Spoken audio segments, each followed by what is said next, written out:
Buenas noches, saludos cordiales, un fraternal abrazo desde la ciudad de Cuernavaca, en el estado de Morelos, en México, en un espacio más de conversaciones generativas donde seguimos cumpliendo el propósito de este programa y este espacio, que es generar un conocimiento, hacer una reflexión y también una devolución a partir de la calidad humana y profesional de las diferentes personas que han estado, la persona que está hoy y de las que van a estar en las noches por venir. Realmente quiero indicar que me siento muy privilegiado, muy honrado de contar hoy con un destacado académico, un consultor internacional costarricense, quien es referente no solamente por el momento y la coyuntura actual, sino desde la academia y desde una gran experiencia y conocimiento en sus áreas de especialización.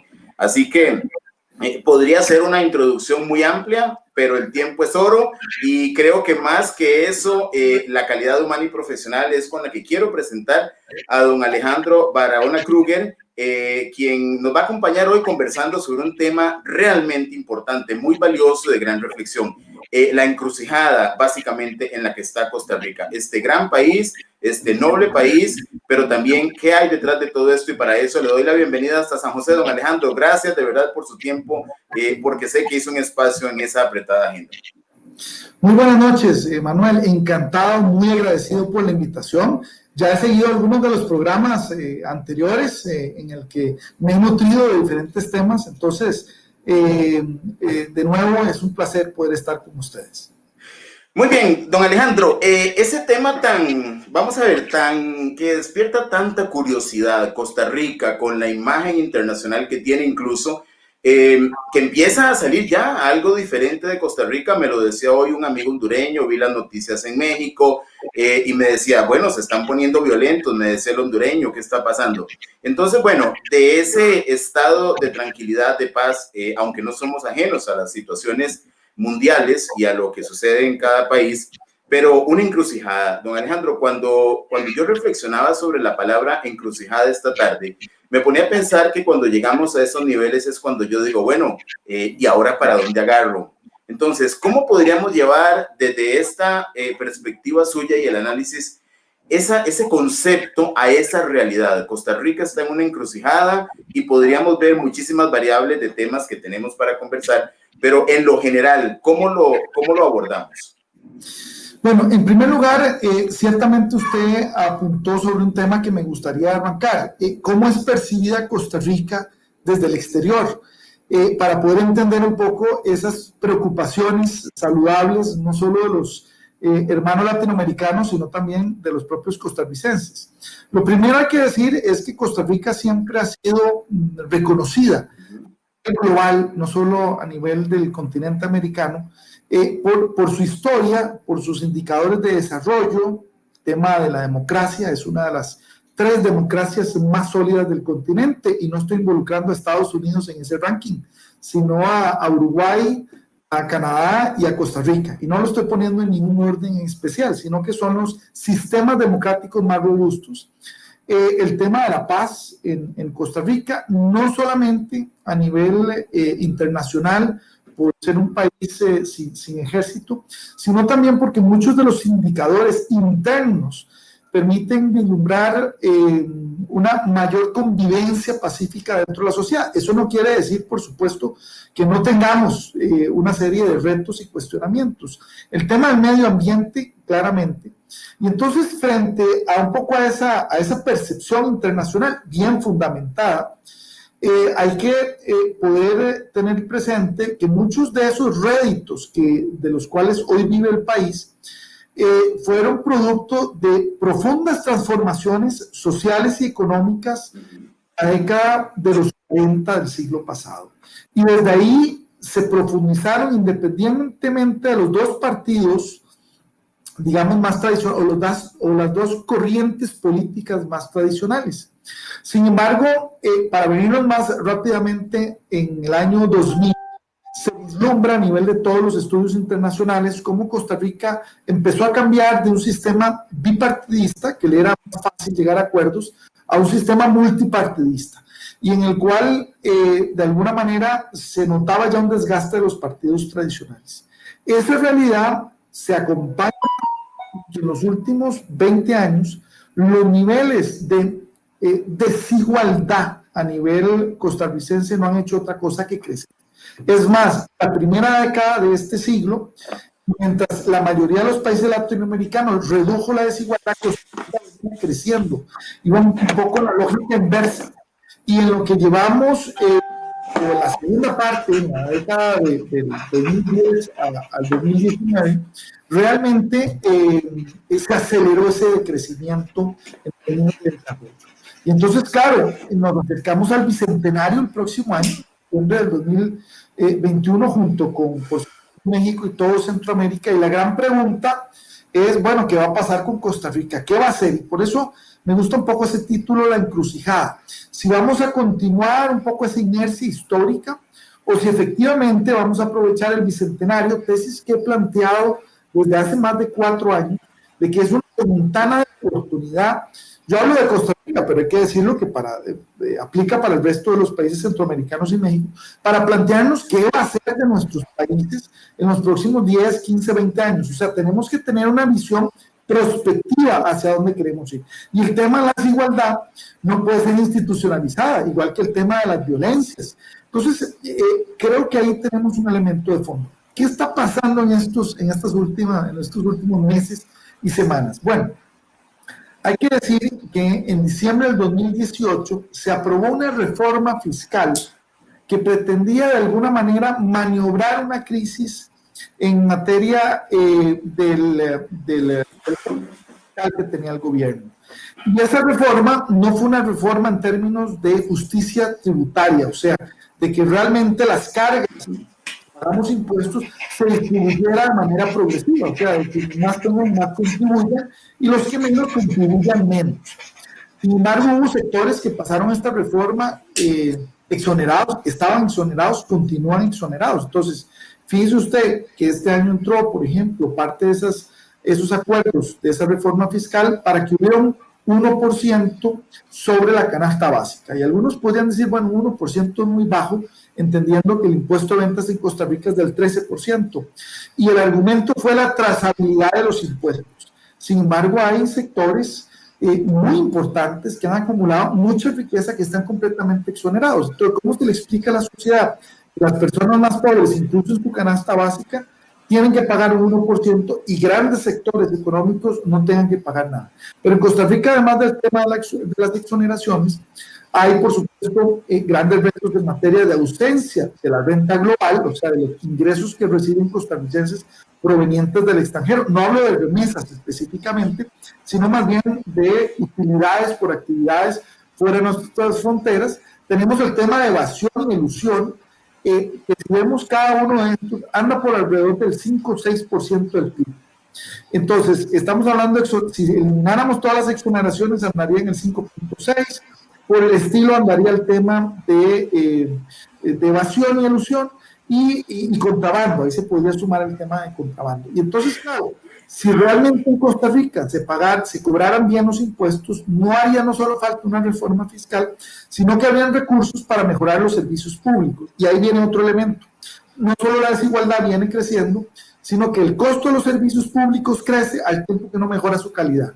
Y eso ya nos empieza a afectar no solo la competitividad, sino el bolsillo de los costarricenses. Y aquí me detengo para hacer una referencia. Vean que hay un paralelismo de esta situación que acabo de escribir, por ejemplo, con Chile, ¿verdad? Que recordemos que explotó en el momento en que hubo un aumento en los impuestos de metro y cómo los sectores jóvenes se tiraron a las calles y después fueron apoyados por otros sectores. Bueno, ¿qué es lo que en Costa Rica, digamos, también está pasando en estas últimas semanas? Bueno, que ya veníamos con una reforma fiscal. Esa reforma fiscal planteaba que íbamos a poder más o menos superar la situación siempre y cuando tuviéramos varios supuestos. Primer supuesto era el tema de que no íbamos a adquirir más deuda. El segundo supuesto era cambiar la deuda cara por deuda más barata. El tercer supuesto era contener. El último era la recuperación económica. El problema es que la del COVID vino al traste con esta digamos, pseudo realidad.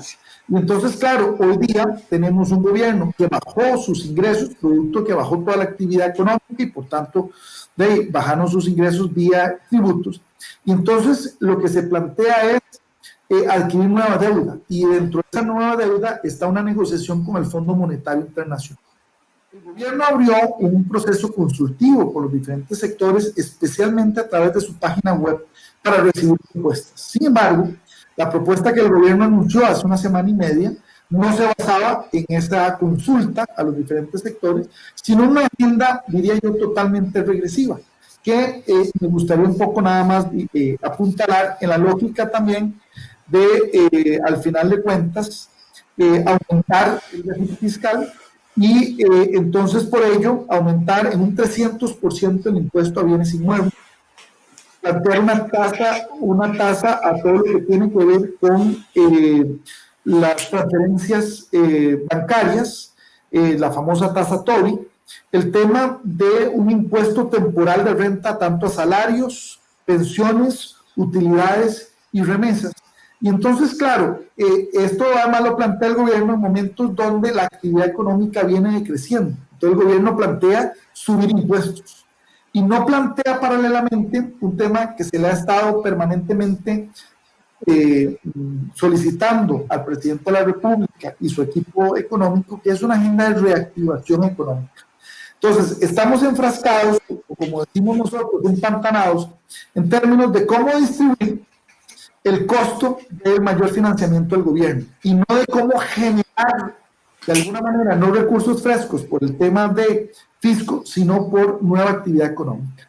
Y entonces, claro, ahora los sectores sociales del país más golpeados por el aumento del desempleo, por el aumento de la pobreza, junto con las regiones y los territorios que están más alejados y fuera de la agenda gubernamental, se están uniendo en el país y llevan una semana y media de estar haciendo no solo manifestaciones, sino que esas manifestaciones en algunos casos han hecho bloqueos, o sea, han impedido el libre tránsito de las personas, lo cual genera embotellamientos y problemas en términos comerciales, y algunos incidentes de choque entre la policía y los manifestantes que ya han generado hasta ahora heridos. Esperemos que de ahí no pase. Entonces, el presidente de la República, el día de ayer en cadena nacional, planteó el retiro de esa propuesta inicial para negociar con el Fondo Monetario Internacional y abrió un proceso de diálogo, no de negociación, sino de diálogo.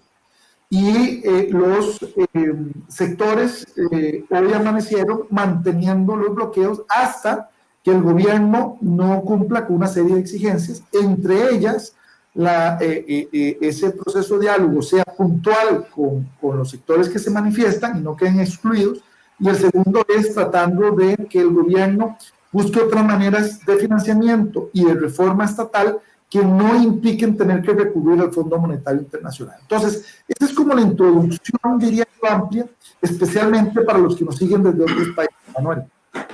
Gracias, don Alejandro. Clarísimo el contexto y también este preámbulo para entrar en algunos otros temas. Vamos a ver, don Alejandro, puntos de referencia desde un inicio, donde usted habla del aumento de la desigualdad y hablamos de la consolidación de una democracia. Sabemos que no queremos otro sistema porque los hemos visto también actuar y no es lo que buscamos. Sin embargo, vicios de la democracia donde se aumenta la desigualdad. Una reforma fiscal que usted plantea se hizo hace un tiempo, pero que fue desigual desde ese momento. Entonces empezamos a ver una serie de eventos que van, digamos, confabulándose. Voy a permitirme trasladar un poquito el contexto como si fuera una empresa. Ciertamente, en una de las conversaciones con Claudio Alpizar, muy claro me dejó el concepto de liderazgo gubernamental, donde no es una posición de verticalidad como lo hago en una organización. Pero si pudiéramos ver el Estado como una empresa, vamos a ver, hay factores internos que yo puedo controlar. Por ejemplo, una reforma de este tipo que se hizo y que fue desigual, en algún momento era controlable porque al final eran voluntades políticas las que ponían su voto.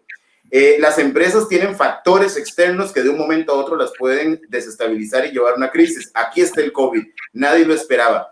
Pero más allá de toda esta serie de elementos tan valiosos que sirven como fundamento para la toma de decisiones, ¿cuál es la cirugía? Porque Vamos a ver, quienes no conocemos de economía, quienes no conocemos del endeudamiento, del tema fiscal, lo que queremos es encontrar una respuesta que nos dé estabilidad, paz, la paz laboral que necesitamos. Entonces, si pudiéramos ver el Estado como una empresa, ¿por dónde podríamos hacer una reingeniería? Porque tengo algo que preguntarle. Vamos a ver, hoy lo que estamos viviendo es esto el resultado de una serie de gobiernos anteriores, donde no quiero decir que el presidente de la República, porque no quiero entrar en ese tema, tenga o no la razón, pero ¿será este el reflejo de, como decir, una válvula de escape, algo que está a punto de explotar, que sabíamos que llegaba y ya llegó?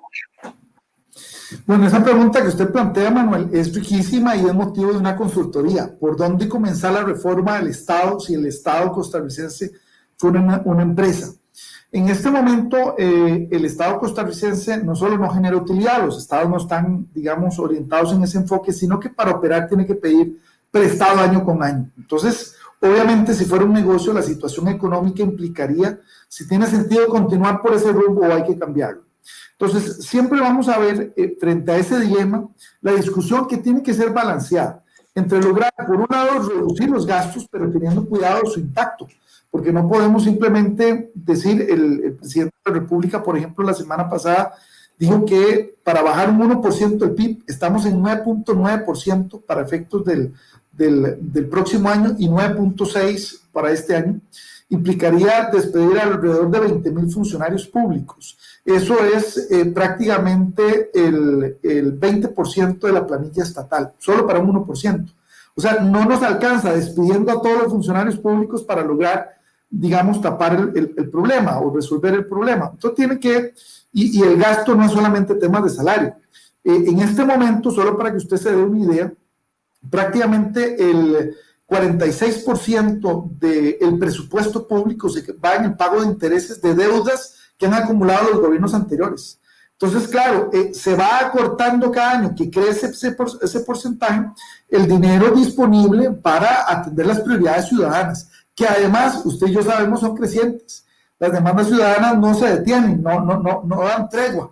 Siempre que se soluciona una, o sea, donde se, digamos, soluciona un problema, se genera otro, hay otra demanda. Entonces, claro, el arte de gobernar es el arte de priorizar en armonía de la convivencia social. Y eso es un reto que hoy día se plantea cuando tenemos esos niveles de endeudamiento. Ahora, dentro de lo que usted también plantea está el tema del gasto, pero el ingreso. Lo que pasa es que si la discusión la centramos en cómo distribuimos la pobreza, el costo de la reforma fiscal y no planteamos cómo reactivar la economía, y una economía que además en el caso costarricense hay que decir lo siguiente, como profesor de comercio también un poco lo abordo.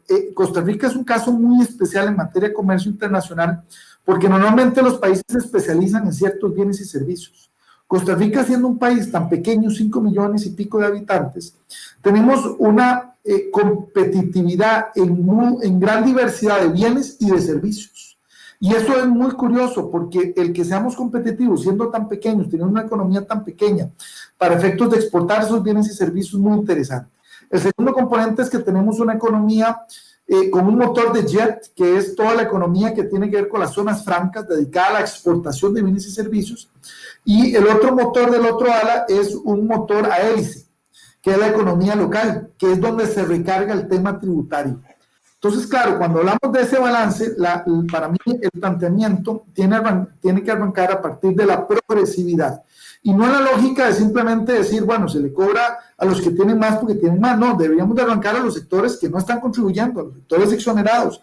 Segundo, a los sectores que están evadiendo, cerrar esos portillos para que efectivamente el gobierno pueda recaudar mejor y no sienta que solo algunos los que contribuimos con otro componente. No se vale que si usted fuera un empresario que honra todas sus responsabilidades tributarias, tenga que competir conmigo que no las honro, porque entonces yo le estaría a usted haciendo una competencia desleal. ¿Y hacia dónde usted va a tender? A precarizar las condiciones en las que usted opera. Entonces probablemente algunos de sus trabajadores pasen a la informalidad, cosa que está pasando en Costa Rica y que es la situación en las calles. Entonces, claro que hay que entrarle, y hay que entrarle porque tenemos muchísimos, en Costa Rica siendo un país pequeño, tenemos 320 instituciones públicas entre empresas, municipios, ministerios, institutos, consejos, etcétera. Entonces, claro, hay que volver a plantear una reforma en esa línea, pero esa reforma, si se plantea en términos de despidos masivos, no va a lograr avanzar tampoco porque va a generar protestas. Entonces, la gran pregunta es cómo lograr una reforma que en el fondo beneficie los servicios que se prestan y por el otro trate de racionalizar el gasto. Y creo que la llave la han puesto muchísimos sectores cuando han planteado el salario único dentro del sector público. Y ese salario único sería para los nuevos empleados o para todos los que actualmente quieran acogerse a ese modelo. Entonces, de esa manera, podríamos lograr, conforme vaya pasando el tiempo, una progresividad en la reducción. ¿Por qué esto? Porque el problema actualmente es que tenemos sistemas laborales que van generando anualidades y van generando beneficios según el tiempo que el funcionario pase en el cargo y no a partir de competitividad o de cumplimiento de metas. Entonces, claro que hay retos por ahí, pero tiene que generarse de alguna manera esos equilibrios. Y creo que a nivel interno hay componentes, y es que tenemos un Estado, un Poder Ejecutivo que desde el año 2002 no tiene mayoría en el Congreso, tiene que construir mayorías. Y no ha aprendido a operar los poderes ejecutivos de los 3 partidos que han gobernado en las últimas décadas a construir mayorías en el Ejecutivo, sino que tiende a hacer algo así como un ejercicio de alianzas anuales, y en esas alianzas anuales tiende a buscar algunos proyectos de ley que logren amalgamar esas alianzas. Pero, y aquí vengo con un tema muy importante, Manuel, fíjese que las diferentes encuestas que se han generado, me voy a concentrar en las de este año, plantean cuáles son las 4 o 5 prioridades ciudadanas, y a lo que voy es que la respuesta del gobierno no está atendiendo esas prioridades ciudadanas. Entonces voy. Por un lado, una de las prioridades es el tema de la corrupción. La semana pasada se presentó una encuesta en nuestro país donde la principal preocupación de los costarricenses es la corrupción. Nunca se había llegado a que la corrupción fuera la principal preocupación. Y el segundo es el tema del desempleo, que venía generándose desde hace un año como la principal preocupación. El tercero tiene que ver con el costo de la vida, lo que estamos hablando precisamente con la crisis del COVID. Cierro con el penúltimo, el cuarto punto de la pandemia, y el último es la inseguridad ciudadana. Y entonces, claro, toda la concentración del esfuerzo que está haciendo el Poder Ejecutivo y Legislativo va orientada a las finanzas públicas, no a las prioridades ciudadanas. Entonces hay un divorcio. Por eso hablo que el tema del Bicentenario debería abrir, y ahí va una primera propuesta que puede resultar obvia, es que en un país que se dice una de las 3 democracias más consolidadas, tiene que abrir los espacios, no solo de diálogo, no, también de negociación y acuerdo con los diferentes sectores, y sumo algo que yo no sumaba el año pasado, y con los diferentes territorios, porque es diferente la realidad de un territorio a otra, y no necesariamente los sectores son tan conscientes de esas diferencias. El segundo es que ese espacio de consulta no puede ser temporal, debe ser permanente, porque los partidos políticos y el Poder Ejecutivo, y agrego el Legislativo, han ido perdiendo respaldo. Y eso lo digo porque vea este dato en un país como Costa Rica. El 17% de la ciudadanía no cree que el sistema democrático sea el mejor sistema político para alcanzar el desarrollo. A la otra cara es que el 78% sí lo cree, pero eso es llamativo en un país como Costa Rica, cuando hace unos años el 95% de la población estaba de acuerdo con el sistema democrático. Y ojo a este dato que hasta la semana pasada salió y a mí me preocupó sobremanera y me ha sorprendido que a las cámaras patronales ni les haya llamado la atención. Y es que una tercera parte de la población costarricense no cree que la economía de mercado sea el sistema económico para alcanzar el desarrollo individual y nacional. Una tercera parte. Esa tercera parte, estoy casi seguro, va a coincidir probablemente con las personas más afectadas por la crisis, y cierro con esto. La crisis no la trajo el COVID, la potenció el COVID, pero la crisis ya teníamos. Ya está. Adelante, Manuel. Don Alejandro, vamos a ver, como decíamos anteriormente, factores controlables y factores no controlables, pero ahí hablamos de un tema de evasión fiscal, hablamos de un tema de corrupción, hablamos de un tema de credibilidad. de una u otra forma, todas son voluntades políticas que se pudieron haber trabajado para no llegar a esto que hoy estamos viendo como una olla de presión. Todo esto está claro. Ahora, el tema es por dónde entrarle, porque también, como usted decía, el Estado no está para generar utilidades, pero sí para ser sostenible. Entonces, si hablamos de una ecuación básica entre el ingreso, el gasto y el faltante, seguimos viendo que ni siquiera liquidando a todos los empleados públicos el gobierno podría ser sostenible económicamente para enmendar este tema tan crítico. Son muchas... Si solo se apoya en esa medida, ¿verdad? Si solamente se apoyara en esa, pero además a esto súmele el desempleo y todo lo que es la falta de todo lo que se genera ante la no producción, producto de la pandemia, gente vamos a ver, gente desempleada, incluso podría haber hasta salida de capital y eso afecta a la economía. Ahora, como bien lo decimos, o más bien la pregunta es, ¿qué dejaron de hacer gobernantes anteriores para que esto esté hoy donde está? ¿Y qué opinión le merece a usted la opinión del señor presidente de la República de que él no quiere patear la bola? Bueno, creo que los gobernantes lo que han dejado de hacer, y no solo hablo de los presidentes, también hablo de los ministros, presidentes ejecutivos, es pensar en el futuro. Cuando hablo de pensar en el futuro es tener una perspectiva hacia dónde debe ir el país.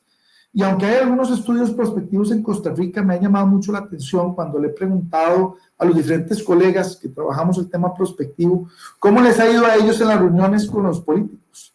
Y lo que piensan es solo en el lapso gubernamental en el que ellos van a estar en los cargos. Y ahí hay un problema, porque probablemente esas grandes reformas sociales y económicas de la década del siglo pasado, más bien vislumbraban a cómo iba a ser Costa Rica en la segunda parte del siglo. Cuáles iban a ser las condiciones de vida de los hijos o inclusive de los nietos. Yo creo que ahí hemos dejado de pensar en eso. Yo creo que el presidente, vamos a ver, antes de responder el tema del presidente, usted me decía un poco por dónde comenzar. Y yo no quiero que usted haga la pregunta por segunda ocasión y sienta que no le estoy respondiendo. Entonces voy.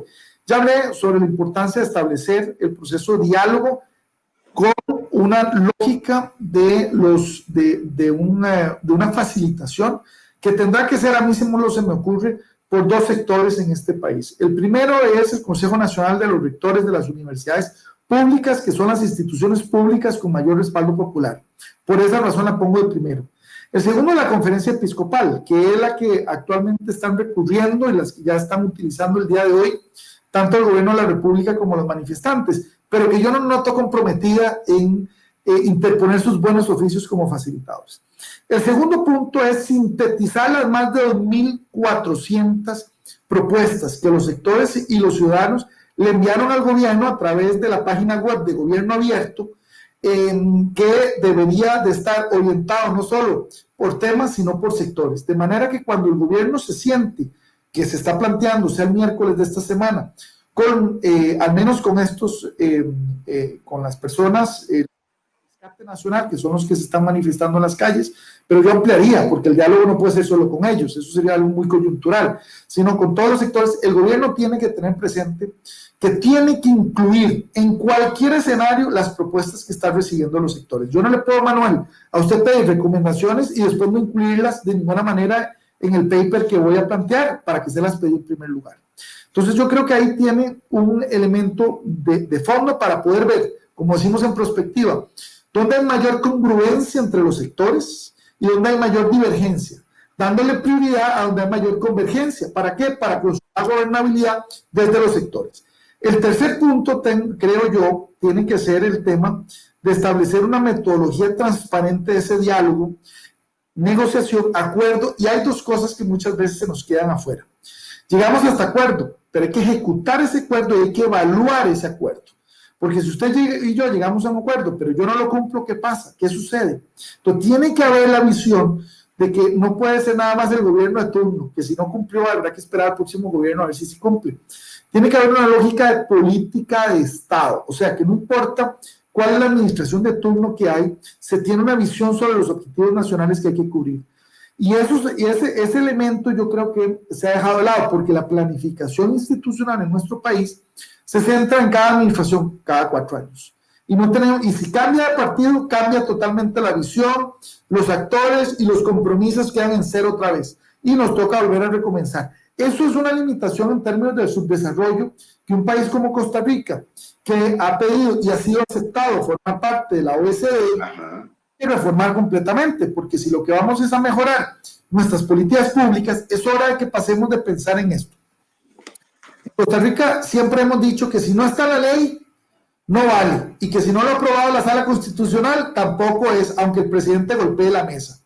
Yo creo que es hora de que empecemos a pensar que la construcción de políticas públicas tiene que ser un elemento que no podemos saltarnos para llegar a las leyes. No todo puede ser en la lógica de crear más y más leyes, sino en impulsar política pública que nos permita efectivamente ese acercamiento con los sectores, con los diferentes intereses que hay en la mesa. Costa Rica es pequeño, pero es muy diverso.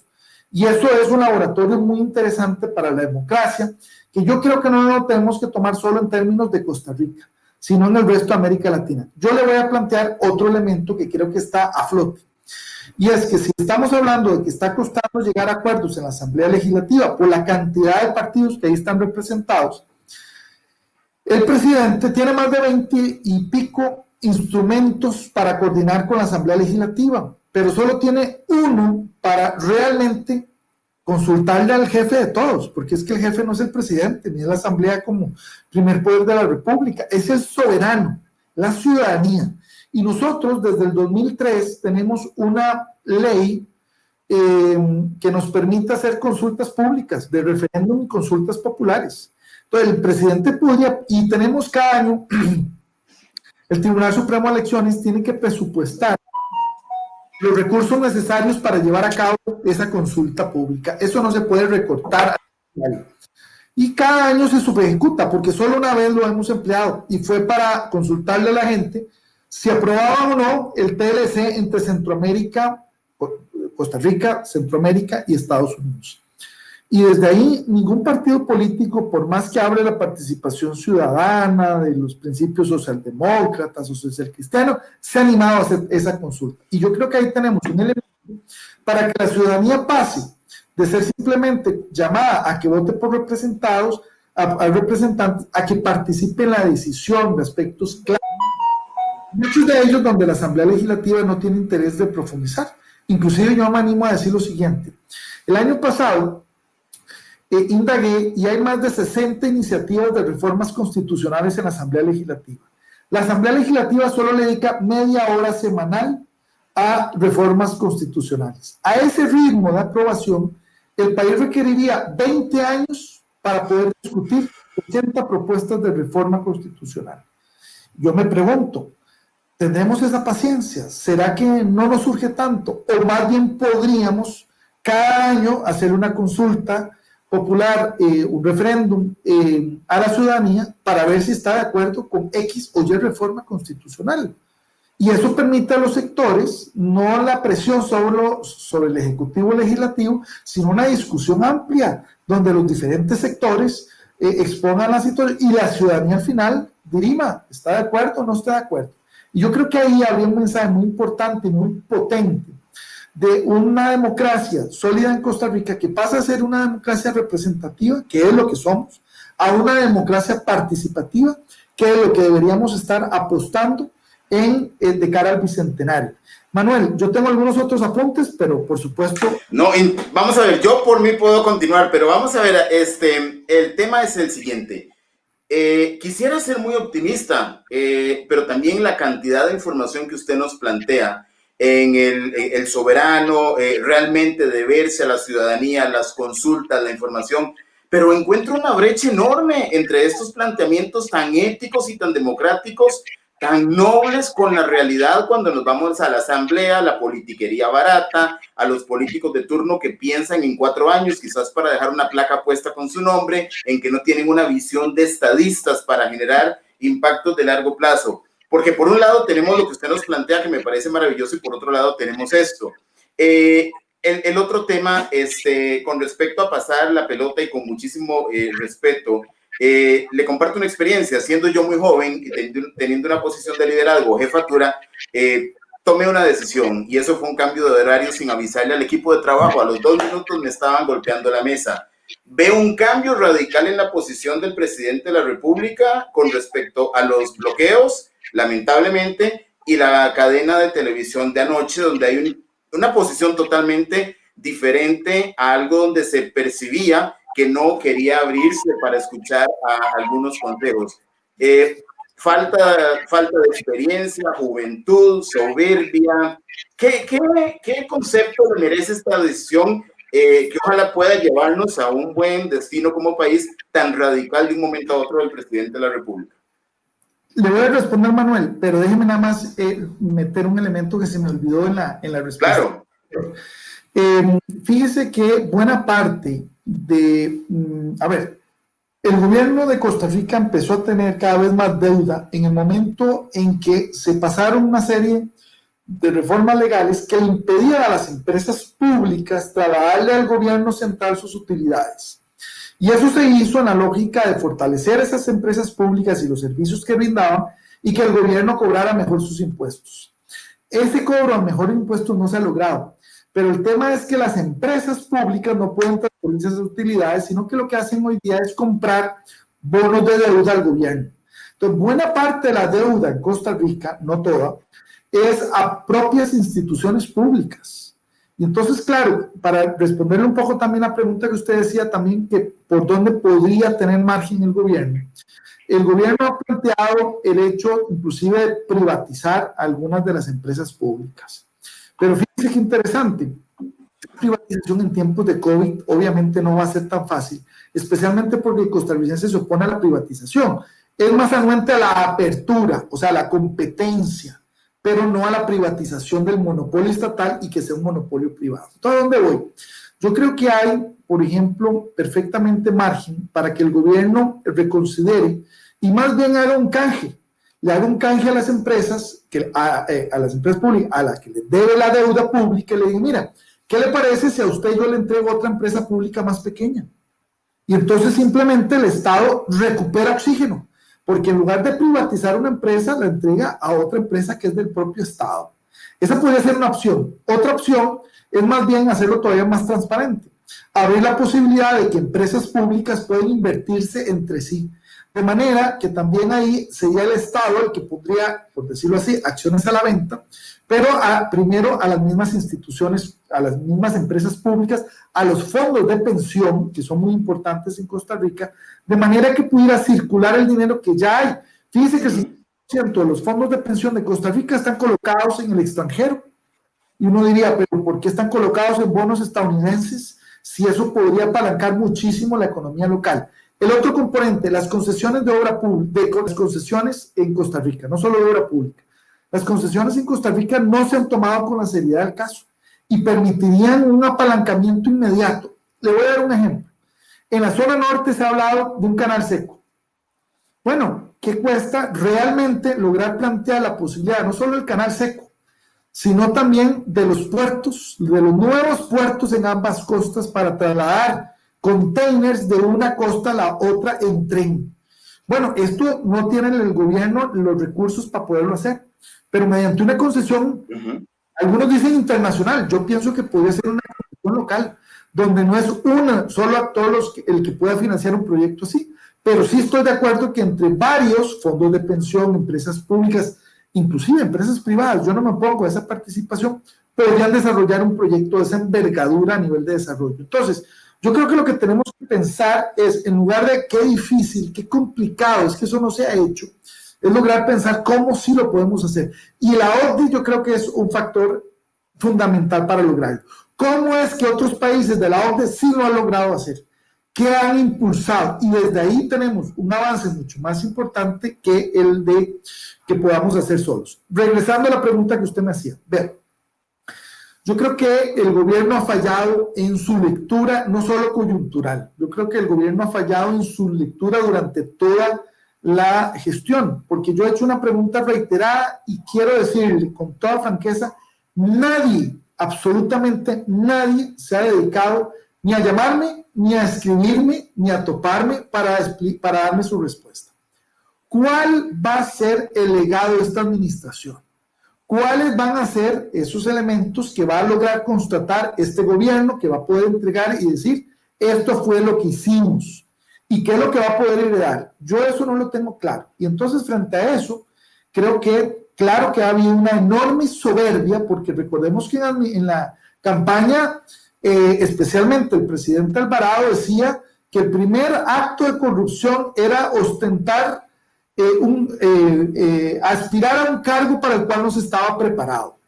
Y bueno, hoy le está dando una bofetada de realidad. Y en lugar de asumirlo con humildad y entender que, como lo vengo planteando públicamente desde hace un año, es necesario refrescar el gabinete por una sencilla razón. Yo no tengo nada en contra de absolutamente ninguno de los funcionarios, pero la realidad cuando ellos asumieron en el 2018 es muy distinta a la realidad que tenemos ahora. Ese no es un gabinete de crisis. Entonces, hoy ocupamos un gabinete de crisis. Uno, ocupamos un gabinete con liderazgo y ocupamos un gabinete que esté cargado de energía. Evidentemente, muchas de las figuras ya se muestran cansadas, muy debilitadas, varios desprestigiados. Y entonces, el presidente es el único responsable de poder reflotar al gabinete. A partir, yo no digo de cambiarlo todo, pero sí de cambiar a las personas que francamente no le han implicado en lo que lleva la administración un valor agregado, no le van a implicar un valor agregado y probablemente eso le va a traer un lastre. ¿Qué creo yo del anuncio que hace el presidente? Bueno, ¿qué dice el presidente? Yo lo voy a resumir de esta manera y voy a decir lo que él dijo. No le voy a agregar ningún ingrediente artificial. El primero es que él reconoce la situación nacional y hace un llamado. Segundo, establecerá personalmente el diálogo con los sectores. Tercero, los sectores con los que dialogará son los que reconozcan la vía institucional. O sea, los que están protestando, no estoy muy claro si están invitados o no a esa mesa. Cuarto, se buscará una propuesta balanceada, menos mal. Quinto, diálogo será pausado, pero el tiempo es limitado. Voy terminando. No se dejarán problemas para después y el gobierno no valora la venta de ciertos activos que son los más importantes del país y los que mayor reacción pueden generar. Eso es lo que dijo. Ahora, ¿qué es lo que no dijo para poder hacer el balance? No dijo que no va a la negociación con el Fondo Monetario, nada más dijo que esa propuesta inicial no va, pero tampoco dijo que los elementos que conformaban esa propuesta inicial no vayan a ir, podría él extraer varias de las que están ahí. Segunda cosa que no dijo, la propuesta será revisada con los sectores que respeten la institucionalidad. Todos los que están en las calles no están invitados a ese proceso, por eso creo que hoy amanecieron la misma cantidad y creciente yo no digo de bloqueos, me gusta hablar de manifestación, bloqueos ya cuando se interrumpe de manera permanente el flujo, y esos son los menos. El tercer elemento que el presidente no dijo, no habló ni de progresividad ni de justicia tributaria, tampoco habló de evasión ni elusión fiscal. Entonces, claro, frente a la realidad que estamos hablando, ¿cómo interpretan eso los sectores? Que probablemente seguirán muy cercanos al presidente para que no les cambien las condiciones. El tercero, me parece, que también podríamos sumar, es que al final de cuentas, en este proceso, él no dijo que, más bien, las declaraciones inmediatas de su ministro de Hacienda, casi menos de una hora después de que cerrara el presidente, habló que al final la negociación se tiene que centrar con los diputados, que son los que tienen la última palabra y toman la decisión si aprueban o no el empréstito con el Fondo Monetario, porque todo el empréstito tiene que pasar por la Asamblea Legislativa. De manera que pareciera que lo que dice es, no nos vamos a desgastar con el diálogo, o eso no tiene mucho sentido, sino que vamos a lo que nos importa. En este caso, los diputados que son los que votan. Y eso, en la lógica democrática del soberano, me sorprende de un ministro de Hacienda que es abogado. Yo lo entendería todavía de un economista muy comprometido desde un punto de vista democrático, pero un abogado debería entender que el Estado de Derecho y nuestro sistema político se fundamenta en el soberano, en las personas que son las que al final deciden a quién le entregan la responsabilidad durante 4 años, a quién contratan cada 4 años para que simplifique la toma de decisiones sociales. Eso este ministro de Hacienda no lo planteó. Y el ministro de Información hoy fue un desastre en una entrevista en uno de los medios importantes de nuestro país, que ni merece la opinión mía agregar, porque más bien hizo más ruido al presidente. Por lo tanto, entonces uno queda muy confundido de que a un presidente le zafe la tabla sus ministros y debiliten sus mensajes en horas después de que lo da, y en lugar de amainar un poco el descontento general, eso por supuesto legitima a los sectores, no solo para mantenerse, sino para hacer un llamado a que los sectores sean solidarios con las personas que están llevando sol, llevando lluvia, y por supuesto en esa lógica de protesta. Yo quiero decir lo siguiente: ¿qué es de alguna manera lo bueno y lo malo que estas protestas nos dejan? Bueno, yo creo que el primer elemento que habría que señalar es que dentro de lo malo es que se volvió a polarizar la sociedad, porque entonces ahora la lógica es: ¿usted está de acuerdo o no con el fondo? ¿Está de acuerdo o no con las protestas? ¿Está de acuerdo o no con el bloqueo de carreteras? Y otra vez entramos en una polarización social, y eso nos hace daño, porque no nos da un tema que a usted, estoy seguro, le resulta absolutamente cercano, que es la posibilidad de desarrollar la empatía, o sea, esa capacidad blanda de ponernos en los pies de los diferentes sectores y personas y entender desde su realidad cómo lograr mejorar desde mi perspectiva esas condiciones. Y eso entonces es para mí una gran limitación a partir de las habilidades blandas. Ya mencioné el tema de comunicación anteriormente. El otro es que hemos perdido una semana y media para iniciar ese diálogo y lograr avanzar en algunas de las propuestas. Yo creo que el gobierno ha perdido respaldo popular, y eso lo dicen las encuestas, donde ya hoy tienen los mismos indicadores de desaprobación, 60% aproximadamente, que tenía antes del COVID.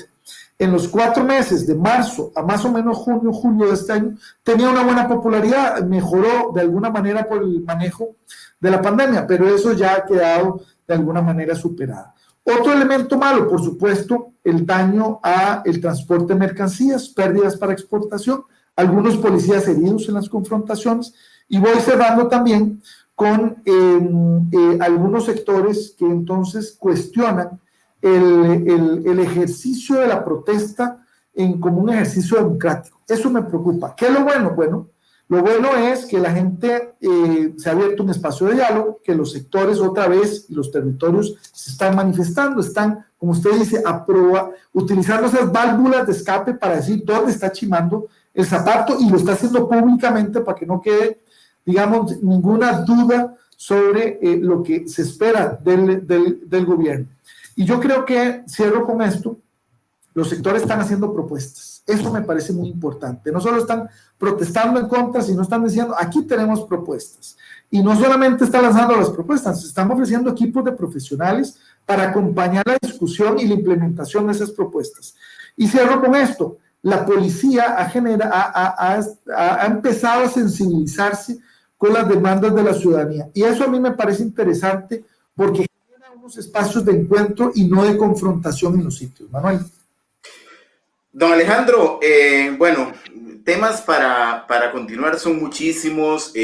No hay un mensaje que diga, bueno, no vamos con el Fondo Monetario, vamos a empezar a revisar todo lo que es evasión de impuestos, el tema de contrabando, hacer una reducción en el gasto público en cosas que podrían hacerse. Cuando se llega a una empresa, y no quiero ser, vamos a ver, insistente en el tema de comparar, pero desde el punto de vista de poder administrar estratégicamente, perfectamente, si se busca con lupa, podrían haber muchísimas posibilidades de reducir el gasto que sí podrían aparecer cuando hay voluntad. Pero bueno, este es un tema entre lo fiscal, entre lo político, nada más que nos sigue dejando una estela de actores con tomas de decisiones históricas y actuales que en alguna forma siguen siendo responsables de esa olla de presión a la que ha llegado el país. Quiero ir en los últimos minutos a una parte que es mucho más social y de percepción. Hoy me decían que en una de estas manifestaciones logró pasar un autobús, gente que, digamos, entre comillas, se le estaba limitando la llegada a su destino. Sin embargo, las personas del autobús le aplaudían a quienes estaban en la calle. La pregunta es: ¿hemos llegado con la clase política a menospreciar tanto la dignidad de los ciudadanos, a quienes después llegamos a pedirle su voto casi como una estrategia de violencia doméstica, donde te vuelvo a dar cariño para después volverte a dar el golpe? ¿Es esta una manifestación real de un sentimiento que ya no está siendo nada más un comentario al calor de un clásico, sino ya realmente será que la gente está tomando las cosas en serio? Yo creo que sí, y yo creo que sí porque les están tocando el bolsillo, que es de las cosas que más nos preocupan, y nos tocan el bolsillo en momentos donde los ingresos disminuyen. O sea, 1 de cada 4 trabajadores ha perdido el empleo, casi tenemos un 50% de los trabajadores en informalidad. Y le voy a dar 2 datos que me parecen muy relevantes a propósito de lo que estamos hablando. Fíjese que el 77% de la población, según el estudio de opinión la semana pasada, cree que las decisiones que está tomando el gobierno no les favorece. Y aproximadamente un 56% cree que Alvarado no se está basando en la gente a la hora de tomar decisiones. Entonces, cuando usted junta de alguna manera ese elemento con los índices de desaprobación al gobierno, cuando una semana sí y otra también salen casos, si no de corrupción, de abusos de poder o inclusive dentro de esos abusos de poder de disimulos. Le voy a dar un ejemplo: la vicepresidenta la semana pasada fue cuestionada porque una propiedad que tiene un usufructo no está pagando lo que debería pagar, y estamos hablando simplemente de que está pagando hoy día $5 en lugar de los $240 que debía pagar. Entonces uno podría decir, hombre, por ese dinero se arriesga una vicepresidenta de la República a quedar expuesta, ella y su familia. Bueno, eso es un elemento pequeño, pero en el cual el presidente de la República acumula ya más de 4 causas penales que están siendo indagadas por el Ministerio Público por presuntos casos de corrupción, favorecimiento ilícito y demás. Ese es un tema delicado. Entonces, yo de alguna manera le diría esto: no ha habido un pase de prensa que yo haya visto en Costa Rica, en la radio como en la televisión, donde a la hora de abrir los manifestantes los bloqueos, o cuando los tienen abiertos, digamos de 2 carriles, solo cierran uno y dejan transitar el otro, no haya al menos un vehículo que durante la transmisión no pase no solamente pitándolos, sino felicitándolos y dándole ánimo. Uno de los elementos que yo apuntaba hoy es que me preguntaban periodistas por qué en las zonas rurales las protestas están siendo tan masivas y tienen tanta fuerza. Y yo les decía, bueno, porque son muchos los sectores que están manifestando solidaridad: comida, bebida, transporte, logística, para manifestarse. Es diferente que usted y yo vayamos a manifestarnos y tengamos que sacar de nuestro bolsillo para financiarnos nuestras comidas mientras estemos ahí. Y diferente es cuando hay ese apoyo de alguna manera de la sociedad. Y yo creo que este es un elemento que hace vislumbrar lo que usted está apuntando. Yo creo que hay un despertar del ciudadano costarricense, no solo con la clase política, sino que le quiere dejar muy claro al presidente cuál tiene que ser el rumbo en los 18 meses que le quedan. Dependerá de él y de la soberbia. Un elemento que yo siempre digo es que ningún presidente de ningún país puede darse el lujo de tener ego o de tener egos. Todo lo contrario, el presidente es el que tiene que ser ejemplar en términos de dejar el ego totalmente fuera a la hora de tomar decisión y quizás debe ser el funcionario más empático de toda la administración pública. Bueno, yo creo que la gente cada vez está hablando más fuerte para que al presidente necesariamente deba emplear sus habilidades blandas, no solo en términos de liderazgo, de escucha, de negociación, de acuerdo, de comunicación, y por qué no decirlo, de que no se trata del rumbo que él tal vez quiera imprimirle para quedar con algunos sectores bien en lo que queda de la administración, sino, creo yo, en el mandato que él se había comprometido en la campaña, que era, por supuesto, estar cerca de los sectores que más lo necesitaran. Y eso creo que ha quedado debiendo en lo que lleva la administración, y es el gran reto que tiene. Manuel. Un comentario de José Bernabé, un ciudadano, dice: en las protestas somos criminales, en las elecciones somos ciudadanos. Una sensación. Sí, realmente, pues sí, muy preocupante, una serie de elementos que nos llevan a seguir pensando y reflexionando en que hay una realidad, ahora una realidad que parece ser muy crítica porque las fuerzas siguen sumándose. Entiendo que mañana Andes se suma a estas protestas o a estas manifestaciones. Hay muchos talentos en Costa Rica, dentro de esa soberbia o de esa apertura. El tema ya no es de ego, el tema no es de que se le dé poder a alguien para conocerlo. Hay convocatoria, tanta gente talentosa que me imagino que estará a la orden del mismo presidente de la República o de la Asamblea para generar un verdadero acuerdo nacional. Bueno, en estos días, este fin de semana, se dijo que debería el presidente pensar a la hora de refrescar su gabinete, de pensar en quiénes son los líderes de los sectores que lo pudieran acompañar dentro del gobierno. Y así asegurarse que ese proceso, no solo de diálogo, sino de gestión, realmente esté procurando no solo el beneficio de algunos pocos sectores, sino realmente de la mayoría. Yo soy optimista, ¿por qué?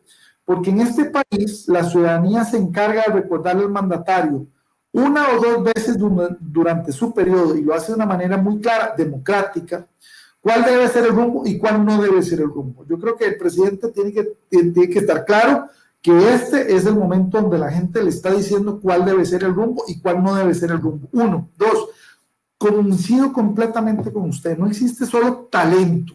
Yo creo que había disposición y hay vocación de servicio, pero no se puede confundir que un jerarca, cuando es llamado a gobierno, no está ahí para lomarle la espalda al presidente o hacerle porras al presidente. Se trata de decirle la verdad. Y se trata también de saber que hay decisiones difíciles, pero que se tienen que balancear. La política es el arte de lo posible, y eso solo se puede hacer no en armonía, es que la armonía política no existe, sino en los equilibrios, ¿verdad? Y yo creo que ahí está un gran reto, uno. Y dos, yo creo que el presidente tiene que tener cables a tierra. Cuando digo cables a tierra es que tiene que salirse de la burbuja gubernamental y tener personas afuera, no están nombradas, no tienen interés que los nombren, que le digan sus verdades, que le digan qué es lo que está sintiendo la gente. Porque cuando yo veo las reacciones de él comparándose con un héroe y casi planteando que sea a nivel de un estadista, creo que está emburbujado. Quizás ha estado tan encerrado en casa presidencial que ha perdido ese sentido de la realidad.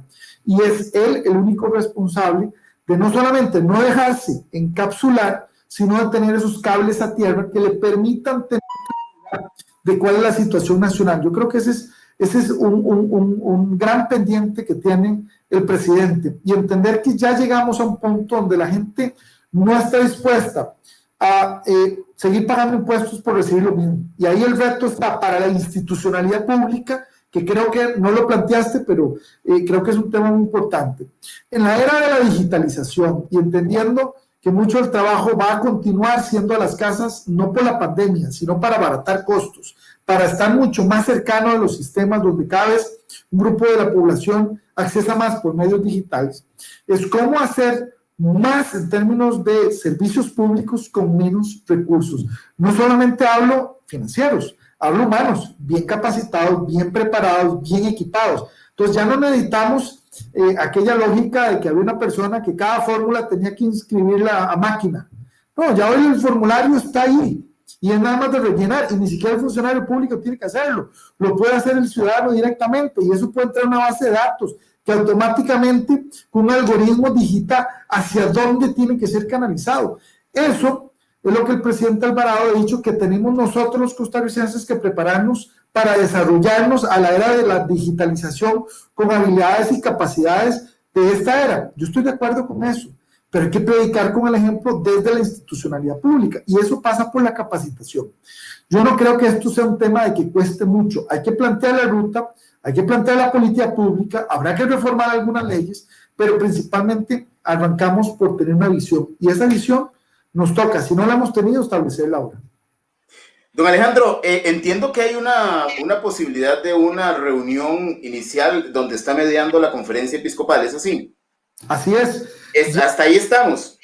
Bueno, vamos a ver, la conferencia episcopal se reunió hoy con el Movimiento Rescate Nacional y tomó el detalle de los pedidos de Rescate Nacional que han sido filtrados a los medios de comunicación, y esto fue entregado a Casa Presidencial también, quien simplemente lo recibió, no se pronunció frente a la conferencia episcopal ni a favor ni en contra, probablemente lo estará analizando con el presidente en estos momentos y tendremos que ver cuál es la contrapropuesta.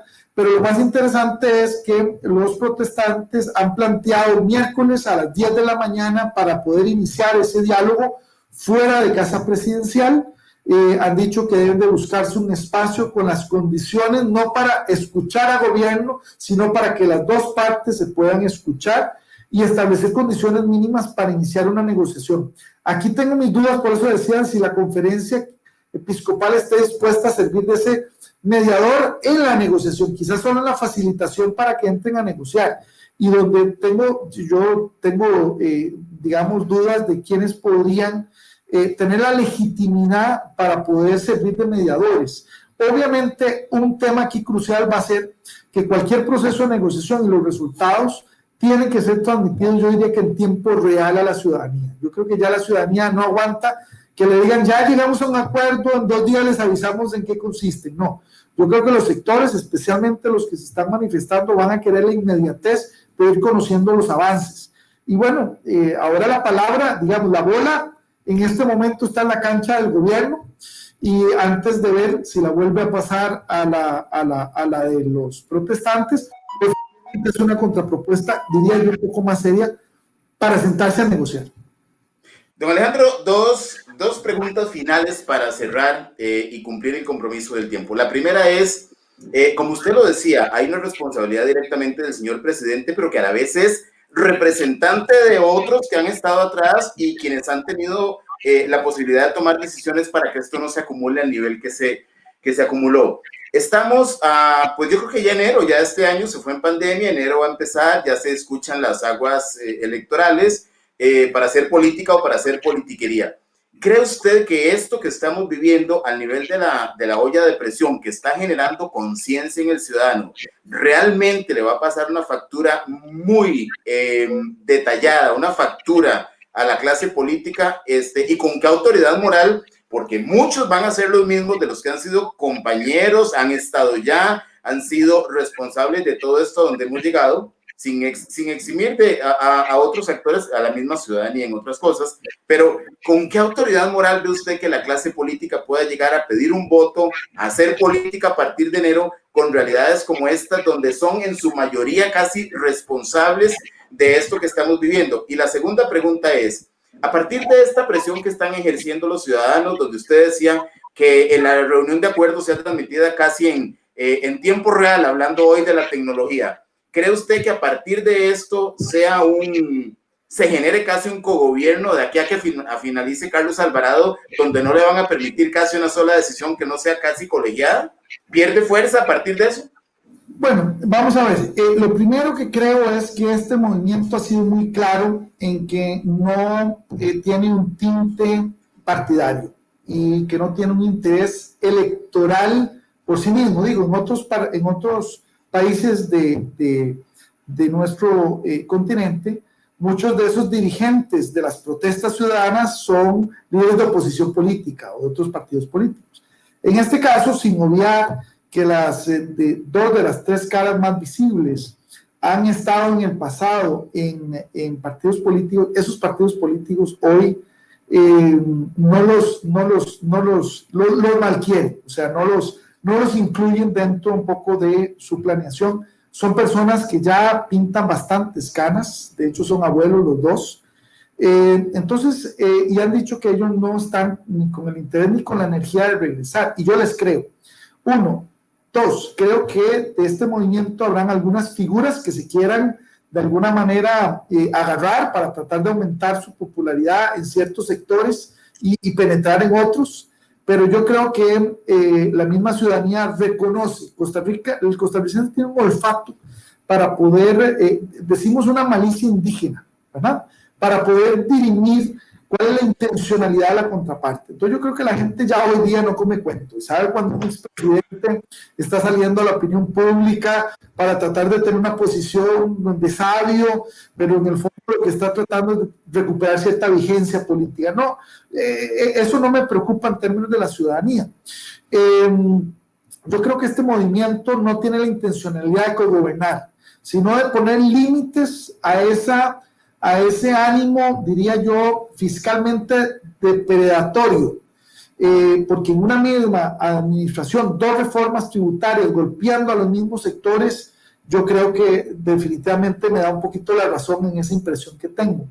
Ahora, ciertamente yo diría que los históricos, nuestro país, siempre el año antes de las elecciones, que será en febrero del 2022, ya empiezan a moverse dentro de los partidos políticos los precandidatos, precandidatas. Eso es natural. Lo que me gusta pensar es que este movimiento va a ser un parteaguas en las demandas ciudadanas a los partidos y a los candidatos, no en la lógica del discurso, sino en la propuesta y en la conformación de los equipos.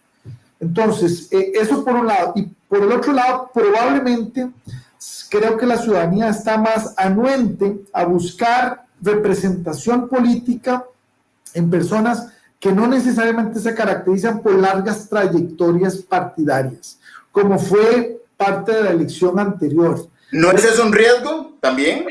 Es un riesgo, por supuesto, especialmente si llega un populista o un líder autoritario, más autoritario que este, en la lógica, o que tiene esa aspiración, en la lógica de un país que no tolera eso. Por eso digo que en este país la ciudadanía se le está plantando a la policía cuando llega de manera matona a tratar de simplemente golpearlos. Y eso que estoy claro que el uso de la fuerza está reservado legítimamente para los gobiernos, pero eso no quiere decir que tengan la razón siempre cuando la aplican.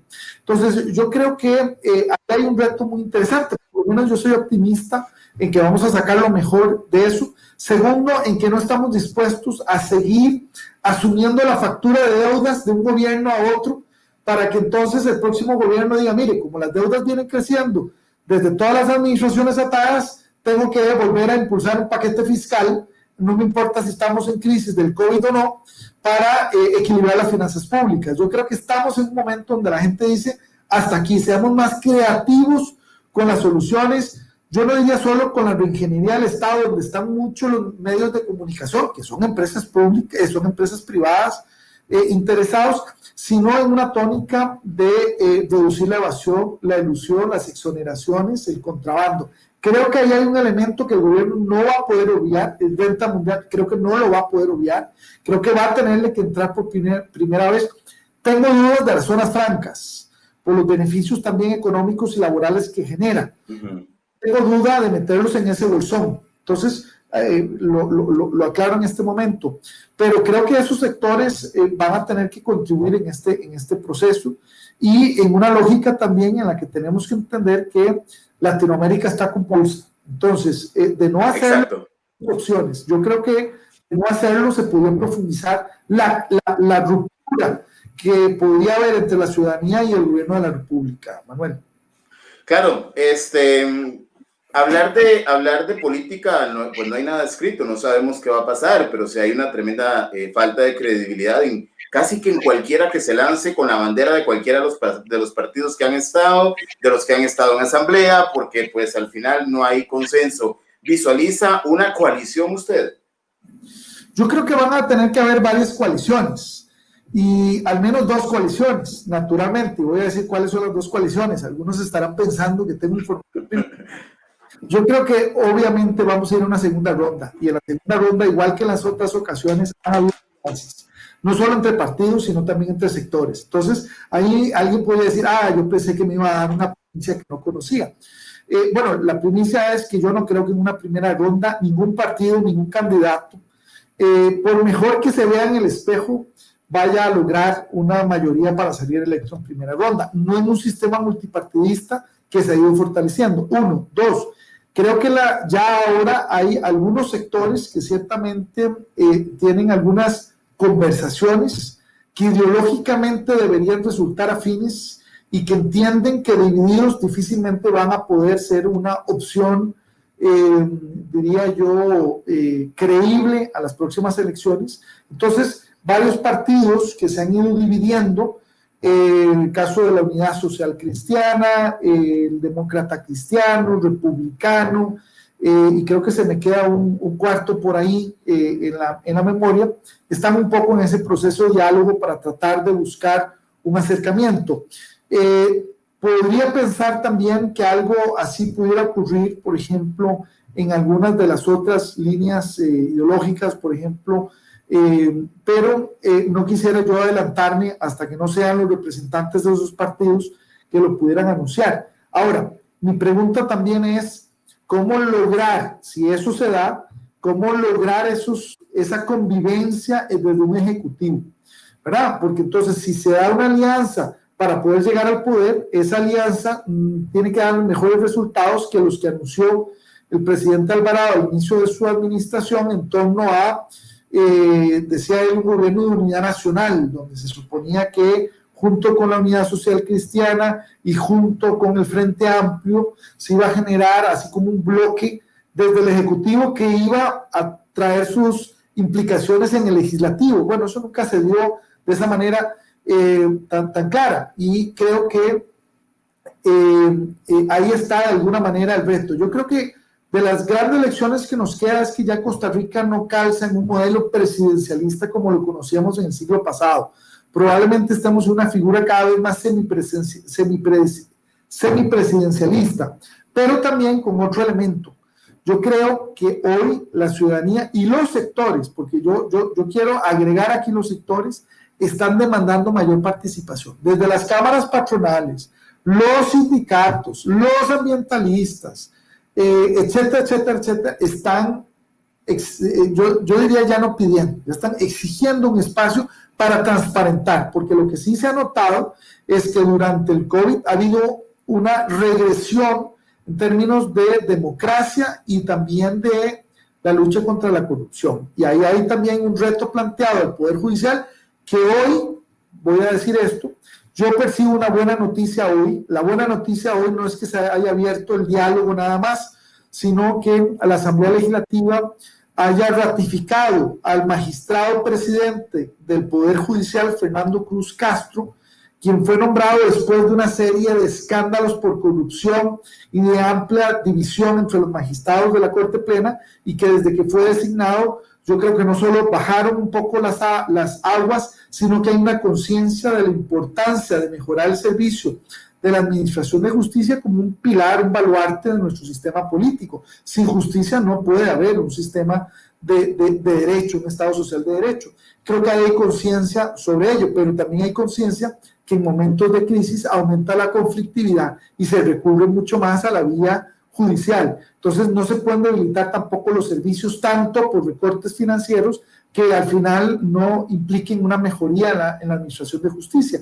Y creo que esta designación tiene que ver con un reconocimiento de esa gestión, pero también con una capacidad de diálogo al interior del Poder Judicial para lograr buscar una mejoría. Y eso me parece que debería replicarse no solo en el resto de los poderes de Costa Rica, sino en América Latina.